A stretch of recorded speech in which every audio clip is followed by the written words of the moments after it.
if you already have a room, a location, or even just renting a spot, you can start immediately. And the good thing with brow services is they are profitable right away. Welcome to this week's episode of Beauty Babble. Today we're talking all about brows. Joining us to talk all things brows is Chrissie Paraschos, and she is the Director of Education for RefectoCil and their global educator as well. Chrissy, welcome. Thanks so much for joining us today. Why don't you kick it off and tell us a little bit more about yourself? Hey, yeah, thank you so much for having me on here, Terry. It's a pleasure to be here. So my name is Chrissy, and I am, as you mentioned, the Director of Education and for RefectoCil and Global Trainer. But I did start off first as a esthetician. So I am, in my background, I have the aesthetics diploma. And, I've always liked the beauty industry as I was a young child. Surprisingly or not, I wanted to be a hairdresser before. But as soon as I found out that you have to, like, cut straight, and I always had an issue as a child drawing straight lines, anything straight. I said, "Forget that, can't do that." And then I looked into the field of the aesthetics, and I said, "Yeah, you know what? I actually like, helping people feel good, look good." And that's how I started in 2000. And then I started a little bit of doing mobile services, helping people. Actually, I did help people a lot who were in, if that the right word is, in compromise, like they had some kind of health issue. Maybe they had a stroke or they couldn't be mobile. So I would actually go to their places and give them the pedicures, massage, keep their body, the blood flowing with the massages because some of them were older if they had a stroke. So it was really rewarding in helping people. It was the beauty industry, but in a different way of helping them. And that's how the aesthetic era started for me. Nice. You know what? It's funny you say hair styling because that's actually I went into school to register for hair, Oh, you and then did? I Yeah. said it. Wait a second, what's this all about? Because I'm going to go back even farther. I didn't know about it, so I get that. So yes, no hair for me either. Yeah, no, that was Nothing against the stylist. nothing against stylists. Actually, it's they're artists as well. They do Yeah. amazing work. Yeah, yeah. Yes. So after that, you had a little bit of a hiatus, right? I think you said, and then you stumbled into a different path, which I thought, that's why I wanted to bring you on and try to share and show people that there's a lot of different avenues in this industry. So even if you're doing, let's say, the brows artistry only or the business of brows, then it can lead you in different ways. So can you tell us how you It's true. stumbled into that this part of your chapter, which you're still It's doing, I guess, right? But I then am, yeah. grew too, So right? oh, yeah, that's Mhm. true. Yeah, so basically it's, I had fallen sick and bedridden, so I had lost a job that I had full time because of that. I wasn't able to be mobile. And then I needed a job again, money, support. So as I was getting better with my health, I had a friend who their father owns a company that I'm right now. And they said they're looking for an esthetician. I'm like, oh, that's great. I need a job. And they're like, yeah, come apply for it. I did. They brought me on with the knowledge that I have as a esthetician. I was able to help their company grow with the different products they were carrying, whether it was disinfectants, the lash and brow styling products. And, you start first with being a receptionist. I spoke French too, so I was helping to help their French market with their French distributors. Started as that. Then I started to assist different categories in the company, like assisting the brand manager for infection control. And that's actually in the infection control part where the education kind of feel started. That when I'm like, I actually enjoy teaching because I was going into schools and distributors and doing little mini infection control classes. And I'm like, you know what? I'd love to further this. What else can I do? And obviously, the company saw that, wow, great educator, great speaker, is good around people.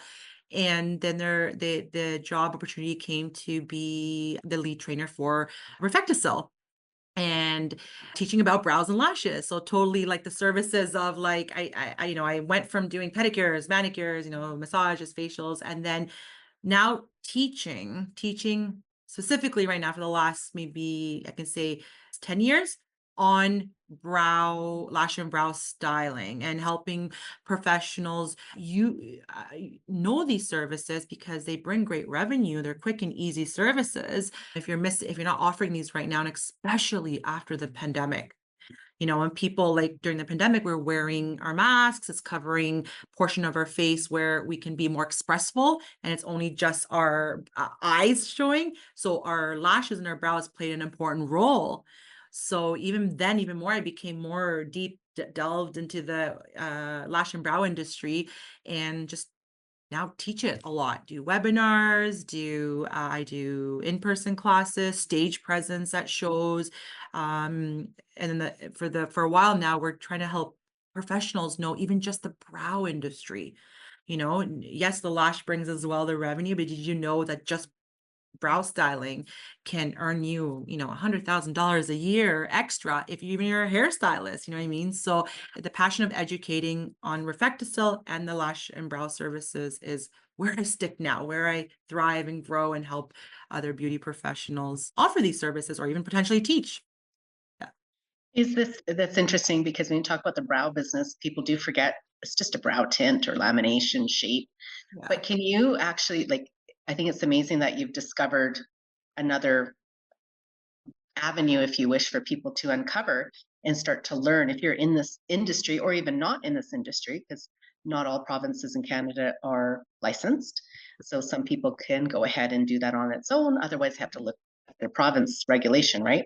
But Yep. what did you discover? Like, what did you notice that was lacking? I don't know if lacking is the right word, missing, and how did you uncover that and show them this new, I don't know, open their lens to more, I guess you could say? Also, the lacking could be a good word because what I notice in education in schools too, they don't really focus a lot on brow styling or even lash styling. They're focusing on skincare, facials, massages, pedicures, manicures. Even when I went to school, unfortunately, when I went to school, tinting wasn't even allowed because tinting actually in Canada became allowed in 2005. And we help with our educational program to bring it to Health Canada and make it aware that if we're teaching people correctly, yes, can we have this in the curriculum? So still it's lacking in the school of teaching it. More and more they're getting on board with it because they're seeing it is a service that's very requested. So why not train the students within the curriculum on this, right? So I don't know if that was exactly kind of like getting to your what was lacking. Also, as I mentioned, like before the pandemic, the services were being people were doing them, right? But not a lot of people understood what it does for you. So it was also a lack of knowledge of, I wouldn't say lack of knowledge, but maybe lack of explaining to your customers what a brow styling or a lash styling can do for your appearance, and what it can minimize. It can minimize you having to wake up every day and put on makeup if you want to look presentable, not look tired or not look like a zombie going to work. If you're a busy mother and has to prepare children school this before they go to work, these services are making your life easy, right? It's like that saying that they had, I don't know how many years ago, but I woke up like this or I woke like that. Like they had that. Yeah. So they wake up, their lashes and brows are put into place, they pop some lipstick. So it's just that awareness of letting the customers know why they would need to get this done. So it plays a role with the education, with the professionals. And then after the pandemic, the influx, like the people who wanted to get these services because they understood what it can do because of that mask wearing, right? And now it's that stability. Like after the pandemic, people have maintained clients, and a lot of salons and spas have increased customers because of that, increased these services, and a lot more brow bars have opened after the pandemic because of the importance specifically of brows. We know what our brows can do for our appearance, our look. They frame our face, right? So When you think something so small as eyebrows, the business of just yeah, brows, yep. and you would think, Exactly. that's a lot of brows you got to do in a day. But Yes. you mentioned that it's, well, one, training. So I guess that's an important step to make sure you're getting the right training. And when you say training, what are some things that you could tell our listeners that they should look for if they're seeking out training or they want to learn more? They want to advance their skills and be better, more skillful in the artistry of brows. What would you recommend? Or what have you seen out there? What did I see? Well, there are a lot of, a big part of the brow world is brow shaping, like getting trained to properly, because even when we go back to the part about going to school and learning about brows, even shaping the brows, we weren't really, even now I hear that they don't really teach that. So once you enhance, like if take some extra workshops or stuff like that, or online courses to enhance even your brow shaping, it complements your service of a brow lamination or a brow tinting as well, right? So look for brow shaping courses or education, because if you're not well, what's the word called? Not comfortable with doing that, right? Because brow shaping can be either waxing, tweezing, a threading, and that is a little tricky when it's a brow, because once you can do something wrong, it's a hit and miss. Your brows, sometimes brows won't grow back or look, and you ruin that frame, right? When it comes to like our brow lamination courses, like brow lamination and and tinting, because they complement as well each other.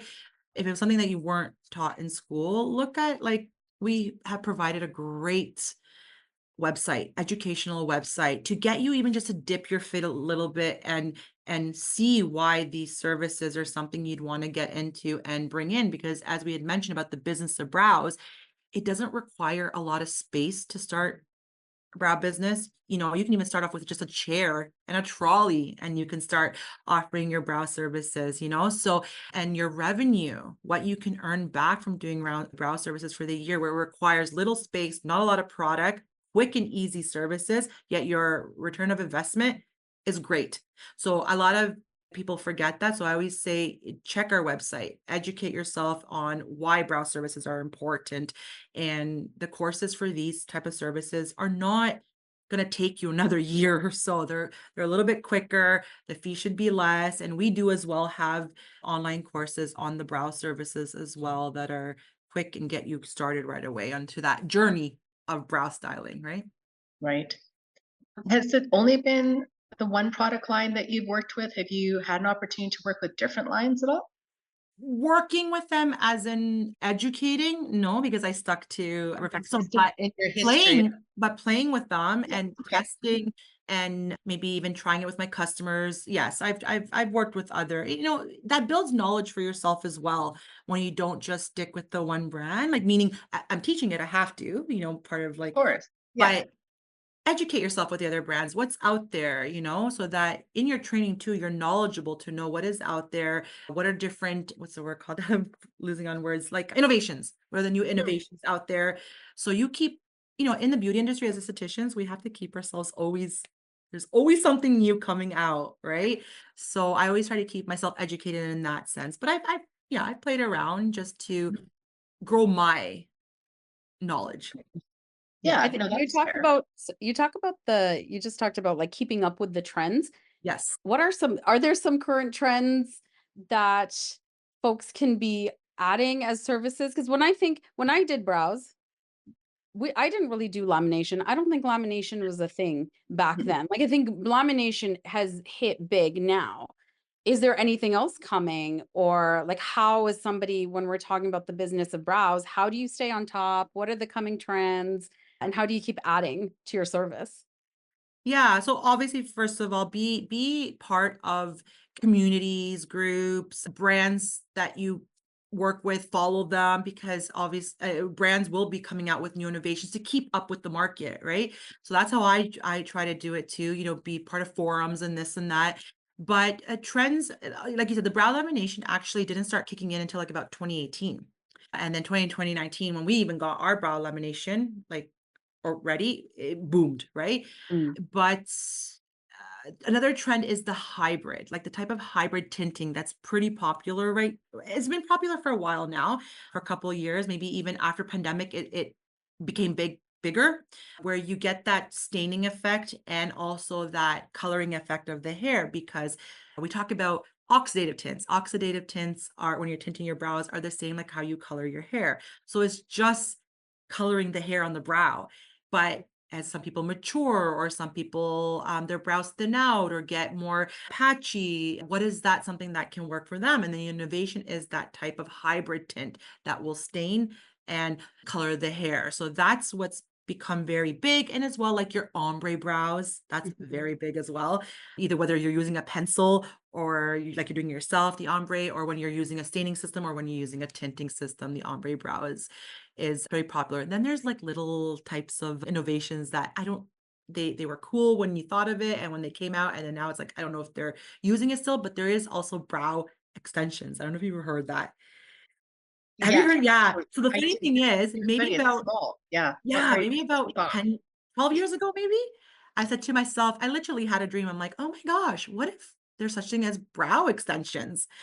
And literally a month later, I see on the news like brow extensions where you can actually have little pieces of hair to put onto the brow to make it look fuller. And it's gonna last like 2 days or so. But that was an innovation. And now one more thing about a newer innovation is you might have seen this too, is when you know how you do a spray tan? Mhm. They have that method now for your brows. So Oh, you yes. right, yeah, Mhm. have you seen that too? Yeah. Yeah, so it helps that hybrid tinting to be applied a little bit faster. So that's something I'm curious about just to see how that works, like play around with that innovation, but that's the latest that I've kept myself, up to date to see what's happening. Yeah. I know with the makeup world, the spray, what was it called again? I can't I remember. forgot the name Airbrushing? of the system. Airbrushing. Airbrushing, Airbrushing. there we go. Thank Yes, you. Yeah. yes, yeah, I didn't realize that they're figuring that into the tinting process of it. That would yes. be incredible. Yeah. I guess just to figure out how to speed up a process, maybe how to make it, or if people are a little bit like if a professional is not really good at getting an accurate shape or it takes a while to brow map, you have stencils now. You place a stencil on there and you airbrush. So it's a little bit accommodating to a professional and makes the service a little bit of a quick express type of brow service, right? For a client that needs to be in and out, is on their lunch break, or is quick, or is needs to get it's express, needs to get somewhere really fast. Right. Yeah. What are some things that, because it sounds like you're at the level where you would be involved with Health Canada? Are you, or is this something that, like, I know that they're always changing standards and what ingredients, and is there anything out there that's changed in the last 5 years, or has it been pretty, like you mentioned before, we weren't allowed to tint. Mhm. Actually, it was interesting because way back as I was grandfathered in because I had already been doing it. So I was Yes. fortunate, but I knew that I couldn't take it off the menu because I wouldn't get it back. Ah, So I okay. was lucky. That could be an Alberta thing too. I don't know. Okay. I just know, I think probably because I think I don't know if it was all of Canada, but I just know in 2005 because when I did my schooling 2000, like exactly 2000 a year, it was very hush hush that they were teaching us tinting. It was very behind the scene, right? So, and I feel that's why academies haven't grown in teaching more effective of the brow industry. But with Health Canada, I don't really work like directly with them. Maybe years ago when I first started, I was the one that was checking the hot list that they have. Oh, And the CEO can give me a product and say, check these ingredients. Are they on the hot list? Are they not? Just to make sure that we're also using a product. It makes life easier when you're using something that is according to the Health Canada regulations. And only about maybe it was a little bit more before 5 years ago. I don't know if you remember this, but lash lifts when there was an announcement that I can't remember the ingredient, but there was an ingredient is that was in the lash lift solutions that all the companies had to pull down their lash lifts because Health Canada said you can't use the specific. It's not coming to my brain now, but you mhm. can't use the specific ingredient. We were lucky because we have in Canada similar health regulations as Europe. So our lash lift kit was not affected. So that's the latest that I've heard because we also Mhm. deal with the FDA in the US. That's a different story. We have some issues with that, with tinting and stuff. Yeah. So sorry, are you saying that you're following European guidelines, or does this come from Europe? No, the product is from Europe. The Okay. product is from Austria. RefectoCil is from Austria, but their guidelines, like their rules, what's a Europe UPA? I can't remember their acronym, but their guidelines are similar to Canada. They're very strict to what Canada has too. So they follow this similar guidelines. So we didn't have that issue when it came to the ingredients because the same ingredients that the Europe bans on their list, same as Health Canada. So that was a plus on our Hmm. the brand that we're using with Refect. So Gotta love the yeah. European Yeah, market. yeah, that was a Up and plus, beyond, right? Canada's just second in there. That's good. right? Yes. So you were talking about adding brow services and it being really popular. Having said that though, a lot of people, it feels like everybody's doing brows. And so if somebody is looking to focus their business on brows, do you have any advice for them? Like how should like things to do or not to do when you get started? I would just say first, don't think that it's a mountain because it's gonna be like, oh, it's gonna be so hard to start my business. It requires so much to do because then you overwhelm yourself and then you'll never get started. If you already have a room, a location, or even just renting a spot, you can start immediately. And the good thing with brow services is they are profitable right away. As soon as you can do your proper advertising, send an e-blast out, your social media. If you're active on your social media, you're being productive. You're producing that revenue right away. It's not like a skincare brand or where you have to pay thousands on a machine, and it's going to take a long time for you to get that revenue to break even, right? You're instantly profitable with the brow services. So breathe, take it easy, follow if they're really interested in starting their brow journey, we do have a course that's called The Business of Brows. And once they do it, they're like, wow, it's that easy, because everybody thinks it's going to be a hill, like, to get to it. No, we tell people all you need is a chair, a trolley, a little room, the kit has it all, that starts right away. Have a good advertising system, have a good email blasting system, and have a good social media. You're set. You're ready to go. Yeah, like you said, the overhead is low, like your Yes, initial investment, like you exactly. said, compared to skincare. Mhm. Um, you have to do, well, the products, probably equipment, right? Whereas this, like Yeah, you said, is that and simple. I mean, if you're a hairstylist, you could be adding that on already. If you are a wax technician, you're already shaping brows. Why not take it to another level, right? exactly. And we're like you said, like with a hairstylist, the clients at the shampoo bowl getting a treatment done, pop on the brows, do the brows, right? So, and even with the waxing, you're complementing that service, or the waxing is also complementing. They're both complementing each other. So why not add it on? It takes another 10 minutes of your time, and your client's gonna have more expressive wow brows. They're gonna be happy with that look as well. So yeah. And don't have to always start with offering all the services, because some people get really overwhelmed. You tell them, oh, you can do this brow service, this, and they're like, oh my God, where do I start?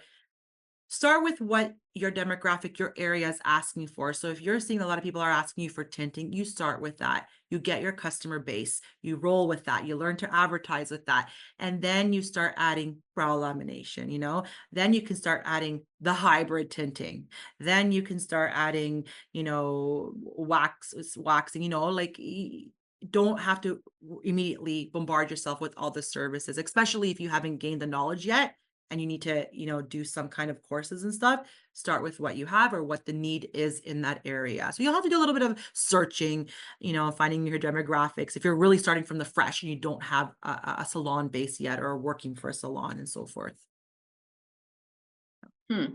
Really interesting stuff. Is there anything else you would like to maybe explore or talk about? Um, I don't know. Did we like kind of delved into this a lot of the scope about brow styling? Hmm. I don't know, I always say with brows, it's such an easy way to also test yourself, not test yourself, but let yourself know, is this something I want to do? It's such a easy service to start working with and see how also rewarding it is to your clients. That's one thing I like about it. A simple brow tinting, and my client walks away shining and it feels so happy, right? So Yeah, start I with think it. Start your brow journey. Don't wait for it. Don't wait, because it's you're not also limiting yourself. as people think it is. Like, No, of course, if you're going to start getting to ombre and this artistic techniques. side of it, but you have to start somewhere. You And do. keeping it simple and basic. You touch on it again, like you had said before, the overhead's low, so the cost is low to you. To start with that, and then, like you mentioned, you grow by taking courses and learn and workshops and keeping up with the trends and what's Mhm. out there. And I loved how you touched on the fact of don't just jump off the current products you carry, but learn what's out there. Because that's the other thing that's happening, is the jumping to different things. In the end, a lot of it's the same. You already have it. You just It's are true. using it in a different manner. So learn the new technique with what you have. So I would assume or imagine, don't like to use assume, but could reach out to you if we're using RefectoCil. Okay, this is a new trend. How do I do this right now? What do I need to do this?